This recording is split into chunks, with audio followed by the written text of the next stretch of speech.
राजा शिवाजी एक मूवी आई है। पहले तो तुम इसका टीजर और ट्रेलर दोनों ही जाकर के देख लो, फिर मैं तुम्हें कुछ बढ़िया बढ़िया सी चीजें बताता हूँ। अब अगर तुम आ ही गए हो उनको उसको ऑलरेडी देख करके, तो देखो, सीजीआई और वीएफएक्स ये तो मेरी हर मूवी की तरह एक फिक्स कंप्लेन है इस मूवी में भी, क्योंकि कसम से कह रहा हूँ बहुत ज्यादा इजी होता है वीएफएक्स और सीजीआई इन दोनों की कंप्लेन करना। क्योंकि तुम्हें अगर लग रहा है, पर्सनली अगर तुम्हें भी लगता है कि इस मूवी में, इस टीजर में या ट्रेलर में, जो भी तुम कहो, उसमें सीजीआई और वीएफएक्स का यूज हुआ है, तो तुम बिंदास अपना मुंह फाड़ करके ये बोल सकते हो, या फिर ये बोल सकते हो, ये तो टट्टी है। 200 करोड़ के बजट में बनी है शिवाजी महाराज के ऊपर में राजा शिवाजी फिल्म। इसका सबसे पहले तो मैं तुमको ये बता दूं कि इसमें म्यूजिक किसने दिया है। अजय सर ने और अतुल सर ने। ये मराठी मूवीज के बहुत अच्छे खासे म्यूजिक आर्टिस्ट है, म्यूजिक डायरेक्टर है। हाँ, और इस ट्रेलर एंड टीजर को देखने के बाद में ऐसा लग रहा है जैसे ये सब लोग इसमें थे, डिप्रेशन। हाँ नहीं, अब तुम खुद ही देखो ना, ऐसा लग रहा है जैसे अब डायलॉग्स रट लिए हैं और बस बोल रहे हैं, बाकी कोई फीलिंग नहीं है, बाकी कोई इमोशन नहीं है, सबकी चुदी पड़ी है। तो भाई तुम लोग डिप्रेशन में नहीं हो तो और कहाँ हो? सेट पर के सब लोग डिप्रेशन में थे। रितेश देशमुख सर, इनकी बात कर लेते हैं। नो डाउट कि he is the best actor. Comedy हो, विलन का रोल करना हो, या फिर कोई इमोशनल रोल हो, या फिर सीरियस रोल हो, नो डाउट कि इन्होंने बहुत अच्छा किया है और हमेशा बताया है कि आई एम द बेस्ट। पर यहाँ पर वो लुक नहीं आ रहा ना, जैसे छावा मूवी में एज अ संभाजी महाराज बनके विकी कौशल ने जो लुक दिया था अपना, एक बताया था एज अ संभाजी महाराज बनके ही बताया था कि उनका एक बॉडी स्ट्रक्चर था, उनका एक ऑरा था, उनकी एक पर्सनालिटी थी, वो सब कुछ यहाँ से मिसिंग है।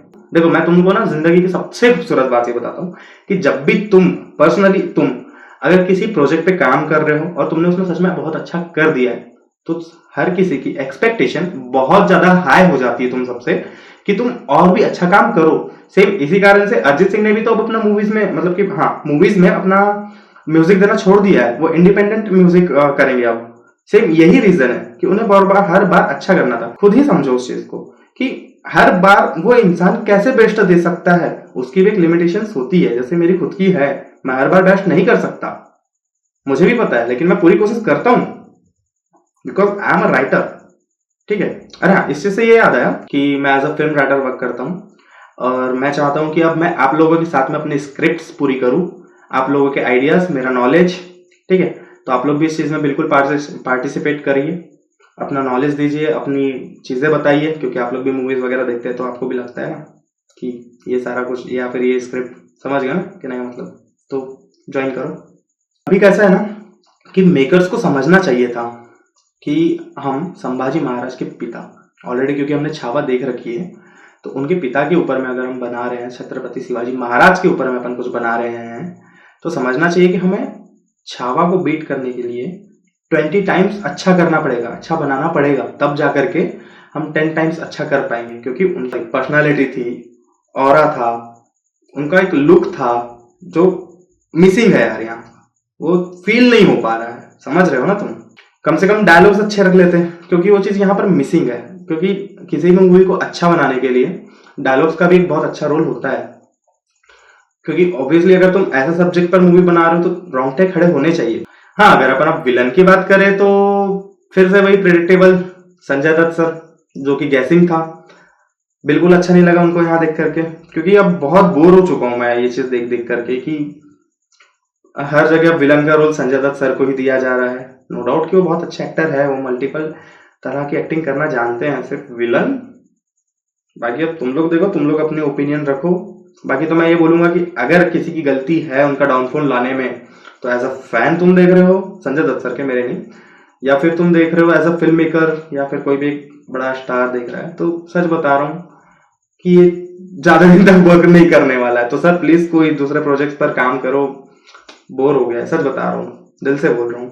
हाँ, मुझे अगर इस ट्रेलर एंड टीजर में दोनों में अगर कुछ पसंद आया है तो बच्चन सर, क्योंकि मुझे थोड़ा सा कैची लगा, क्योंकि उनको बहुत टाइम बाद अलग रोल में देख रहा हूँ एक तो मैं, इसलिए भी। और ठीक है, बहुत अच्छा लगा, सच बता रहा हूँ, पर्सनली बोल रहा हूँ कि अच्छा लगा। हाँ, अगर सबसे ज्यादा बड़ी अगर गलती किसी की है यहाँ पर, तो वो रहेगी रितेश देशमुख सर की। क्योंकि एज अ अपने आप को शिवाजी महाराज दिखाना और अपनी वाइफ को एज अ साहिबा दिखाना, सिर्फ इस चीज के चक्कर में उन्होंने कास्टिंग थोड़ी ठीक से नहीं की, मुझे ऐसा लगता है। पर्सनली, क्योंकि देखा जाए तो 200 करोड़ के बजट में ये फिल्म बन रही है और 130 सीआर तो छावा मूवी का बजट था। और सिर्फ यही एक कारण नहीं है, सबसे मेजर रीजन तो ये है कि अपन किसको कास्ट कर रहे हैं, हम क्या वीएफएक्स दे रहे हैं, हम कैसे म्यूजिक्स दे रहे हैं, या फिर ओवरऑल जो फिल्म में जो कुछ भी होता है उन सबको अगर देखा जाए तो अगर फिल्म खराब होती है तो मुझे तो लग रहा है कि अच्छी बनेगी, उम्मीद करता हूँ, क्योंकि बहुत सारी चीजें ट्रेलर ट्रेजर में समझ में आ चुकी है।